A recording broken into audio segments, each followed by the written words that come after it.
नमस्कार मित्रांनो, मी प्रवीण क्षीरसागर पुन्हा आपलं प्रेरणा या उपक्रमात सहर्ष स्वागत करतो. मित्रांनो, आज आपण एका नवीन विषयावरती आज चर्चा करणार आहोत. एक नवीन विषयावरती आपण आज अभ्यास करणार आहोत. हा सर्व विषयांचा राजा आहे बरं. ह्याचं जे नाव आहे ते निर्णय घेण्याची क्षमता. हो, आपण जे काही निर्णय घेतो आपल्या आयुष्यामध्ये, मग ते पर्सनल लाईफमध्ये आपण घेतो, आपल्या प्रोफेशनल लाईफमध्ये घेतो, काही सोशल लाईफमध्ये आपण घेत असतो. प्रत्येक क्षण आपल्या आयुष्यामध्ये हा निर्णय घेतच असतो आपण. परिस्थिती कशीही असो, आपण योग्य निर्णयच घ्यायला शिकलं पाहिजे. ते नुसतं योग्य असून उपयोग नाही आहे. आपण प्रत्येक जो निर्णय आहे तो आपला स्मार्ट असला पाहिजे. तो आपल्याला योग्य निर्णय आपल्याला लवकर मिळाला पाहिजे. परिस्थिती कितीही टफ असो, त्या टफ परिस्थितीला आपल्याला योग्य निर्णय घेता आला पाहिजे. नेहमी लक्षात ठेवा, निर्णय घेताना अगोदर कृष्ण भगवंतांनी जसं सांगितलं आहे की नेहमी स्थितप्रज्ञ राहा, योगी बना. स्थितप्रज्ञ म्हणजे कधीही कोणत्याही भावनांमध्ये आपण उलझायचं नाही, कोणत्याही भावनांमध्ये आपण भरकटायचं नाही. त्याला स्थितप्रज्ञ म्हणतात. तेव्हा आपण ज्या वेळेला निर्णय घेत असतो किंवा आपण आयुष्यामध्ये जे जीवन आपण जगत असतो ते जगताना आपण मायेच्या आवरणाखाली भावनांच्या मध्ये जो खेळ चालू असतो त्या भावनांमधून आपण कधी आनंदी होत असतो, कधी आपण दुःखी होत असतो, कधी आपण क्रोधित होत असतो, कधी आपल्याला खेद येतो, कधी द्वेष येतो, कधी मत्सर येतो. 9 रसांचे जे प्रकार आहेत त्यामध्ये आपण फार उलझलेलो असतो.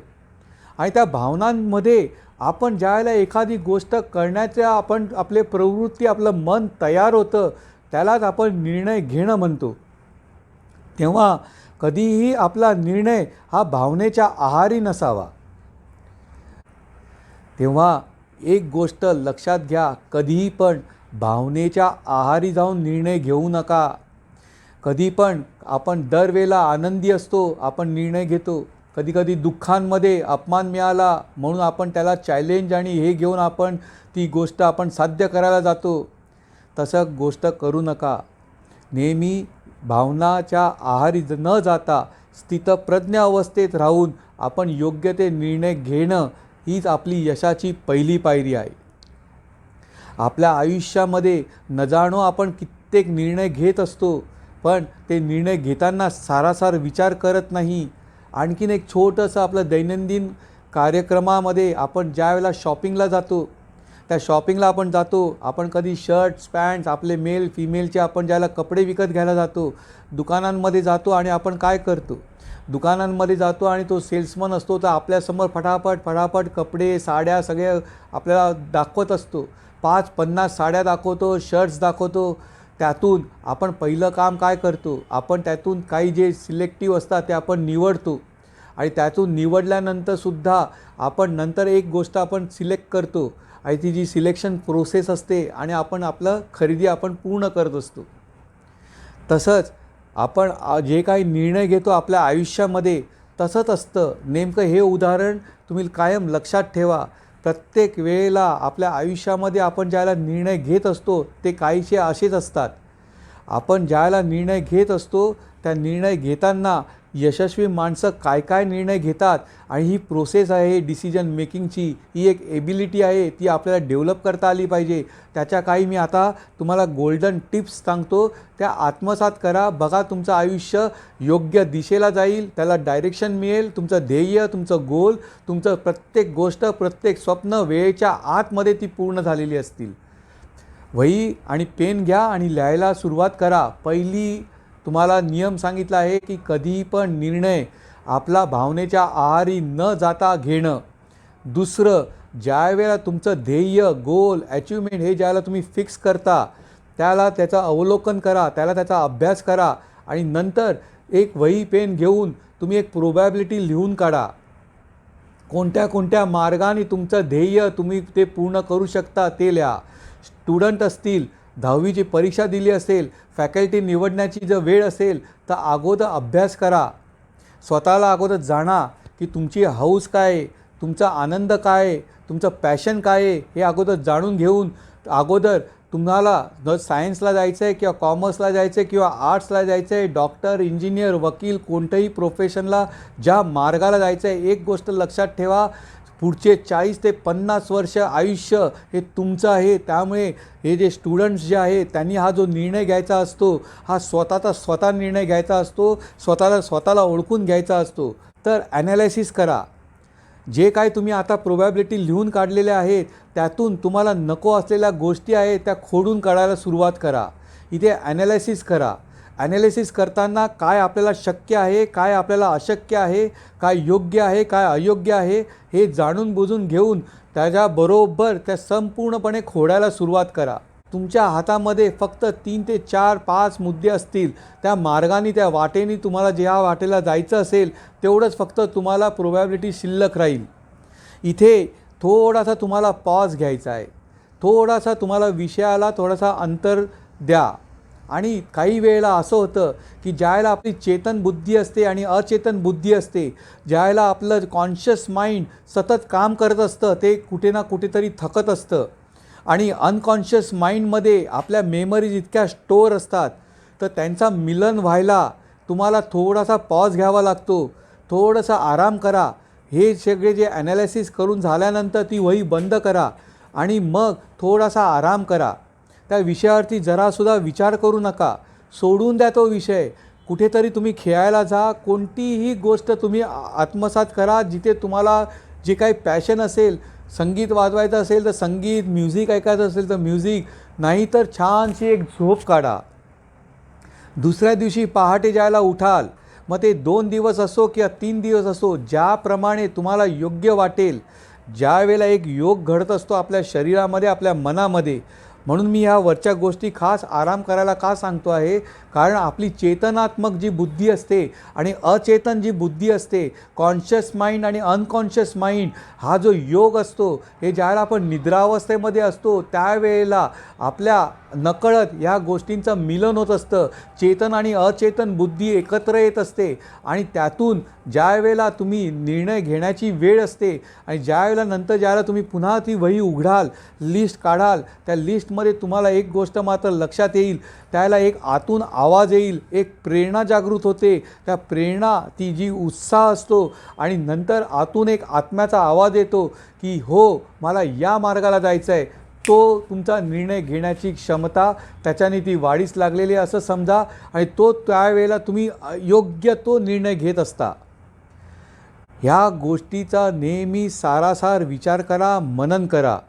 आयुष्यामध्ये सक्सेसफुल माणसं हेच करत असतात. यशस्वी माणसं तेव्हा ते करत असतात तर प्रत्येक निर्णयात्मक जी बुद्धी असते त्या बुद्धीचा रोज तुम्हाला त्याचा वापर करायचा असतो आणि तो रोज वापर करून आपल्याला आपला यशाचा मार्ग आपल्याला साध्य करायचा असतो. प्रत्येक वेळेला असे आपल्या आयुष्यामध्ये महत्त्वाचे निर्णय जे आपण घेत असतो, त्या प्रत्येक निर्णयाच्या मागे अभ्यास असला पाहिजे. एक प्रोसेस आहे, ती प्रोसेस फॉलो करा. जे मी आता सांगितलं थोडक्यात तुम्हाला पुन्हा एकदा ती प्रोसेस समजवतो. पहिली पायरी की कधीही भावनेच्या आहारी जाऊन निर्णय घेऊ नका. दुसरी, ज्या मार्गाला तुम्हाला जायचं आहे ते ध्येय, ते गोल, ते स्वप्न, याचा अभ्यास करा. तिसरं, ज्यावेळेला तो अभ्यास पूर्ण झाला असेल त्यावेळेला त्या ज्या गोष्टी तुम्हाला करायच्या आहेत किंवा ज्या गोष्टी तुम्ही करू शकणार आहात त्या सर्व कागद पेन घेऊन लिहून घ्या. भले ते 1, 2, 3 पानं भरभरून लिहा, काहीही हरकत नाही. ही तिसरी स्टेप आहे प्रोबॅबिलिटी लिहून काढणं. मी काय काय करू शकतो एवढंच तुम्हाला लिहायचं आहे. त्याच्यामध्ये जरासुद्धा कधीही आणखीन एक गोष्ट मिसळू नका की माझी आवड काय आणि माझी निवड काय, हे आत्ता या स्टेपला नाही. आपण काय करू शकतो हे सर्व लिहून काढा. त्याच्यानंतर चौथी स्टेप जी आहे ती आहे ॲनालिसिस करणं, त्याचं अवलोकन करणं. ॲनालिसिसमध्ये आपण काय करत असतो, ॲनालिसिसमध्ये आपण जे काही गोष्टी आपण लिहून काढल्या आहेत त्यामध्ये आपण आता सिलेक्शन प्रोसेस वापरणार आहोत. त्या सिलेक्शन प्रोसेसमध्ये कोणत्या गोष्टी तुम्हाला नाही आवडत आणि कोणत्या गोष्टी तुम्हाला आवडतात, तर ह्या ॲनालिसिस करून झाल्यानंतर ज्या गोष्टी आपल्याला नाही आवडत त्या खोडून काढायला सुरुवात करा आणि नंतर शेवटी फक्त जे उरेल की जी गोष्टी तुम्हाला आवडेल आणि ज्या गोष्टी सहज साध्य आणि तुम्हाला पॅशनेट आहात त्या गोष्टी करायला, त्याच गोष्टी फक्त कागदावरती राहतील. आणि एकदा का ही प्रोसेस कंप्लीट झाल्यानंतर एक तुम्हाला पॉज घ्यायचा आहे. तो पॉज ह्याच्यासाठी तर त्या पॉज घेतल्यानंतर तुम्हाला तुमच्या मनाला थोडा आराम द्यायचा आहे. तुमच्या बुद्धीला, तुमच्या विवेक बुद्धीला विचार करायला थोडा वेळ द्यायचा आहे. आणि कॉन्शियस आणि अनकॉन्शियस माइंड ही एकत्र येते, ती फक्त निद्रावस्थेमध्ये असते. त्यामुळे अगोदर आराम करा, झोपून जा. त्यानंतर ज्याला तुम्ही फ्रेश माइंडने उठाल त्यावेळेला पुन्हा तो कागद पेन घ्या आणि नंतर उरलेले जे पॉईंट्स असतील, जे आयुष्यामध्ये तुम्हाला ध्येय गोल जे साधायचं आहे, ते ज्या फक्त उरलेल्या 3-4 ज्या गोष्टी असतील त्या गोष्टींचं सुद्धा डिटेलमध्ये अवलोकन करा, डिटेलमध्ये अभ्यास करा. प्रत्येक गोष्टींनी फायदे काय होतील मला आणि तोटे काय होतील, कोणत्या वेळेला किती त्याला वेळ लागणार आहे, त्याचा अनुसार त्याचा अभ्यास करा. आणि मग एकदा जी गोष्ट ठरली तर मग राहिलेल्या 3 गोष्टींमधून 2 गोष्टी पुसून टाका आणि जो उरलेला जो एक मार्ग असेल तो निर्णय घेतलेला आहे आपण आणि त्या मार्गावरती बेहदपणे स्वतःचा आत्मविश्वास, आत्मनिर्धार करून आणि जसं भगवद्गीतेमध्ये सांगितलं आहे की एक द्रष्टा बनून तुम्हाला निर्णय घ्यायचा आहे. ते जे भगवद्गीतेमधला हा जो द्रष्टा हा जो शब्द आहे, हा विवेक बुद्धीचं दुसरं एक नाव आहे. की एक जसं अर्जुनाला कृष्ण भगवंतांनी सांगितलं आहे की जग जसं आहे तसं पाहायला शिक आणि मग तू युद्ध कर. तसंच आपल्याला सुद्धा प्रत्येक संधी आपल्या आयुष्यामध्ये जे काही येणार आहे त्या संधीचा व्यवस्थित अभ्यास करून एक द्रष्टा म्हणून त्या संधीकडे बघून आणि मग ही जी मी प्रोसेस सांगितली आहे निर्णय घेण्याची क्षमता, निर्णय घेण्याची त्याची कुवत ही हळूहळू तुमचा अभ्यास केल्याने त्याची कॅपॅबिलिटी वाढत जाईल. आणि मग एक क्षण असा येईल आयुष्यामध्ये की सर्वसाधारण प्रत्येक दिनी प्रत्येक क्षणी तुमचे कोणतेही निर्णय हे व्यवस्थित विचारपूर्वक केलेले असतील. मी नेहमी सांगत असतो की विचार करा, कर्म करायच्या अगोदर विचार करून कर्म करा. कर्म केल्यानंतर विचार करत बसू नका. नेहमी ही गोष्ट लक्षात ठेवा. तुमच्या आयुष्यामध्ये योग्य आणि अचूक निर्णय तेव्हाच हा शक्य आहे. तेव्हा अपेक्षा करतो की ह्या छोटीशी गोष्ट तुमच्या लक्षात आली असेल. नमस्कार.